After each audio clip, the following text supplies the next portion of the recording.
തിമിംഗല ഛർദിയുമായി രണ്ടുപേർ പിടിയിൽ. മുട്ടറ ഓടനാവട്ടം സ്വദേശി രാജീവ്, നെടുവത്തൂർ സ്വദേശി സോമൻ എന്നിവരാണ് പിടിയിലായത്. ഇവരുടെ പക്കൽ നിന്നും 6 കിലോ ഛർദിയാണ് പന്തളം പോലീസ് പിടികൂടിയത്.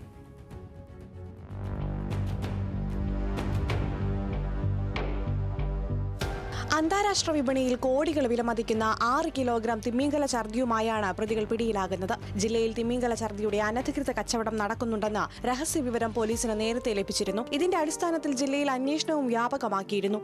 മുട്ടമ്പറ ഓടാനവട്ടം സ്വദേശി രാജീവ്, നെടുവത്തൂർ സ്വദേശി സോമൻ എന്നിവരാണ് പിടിയിലായത്.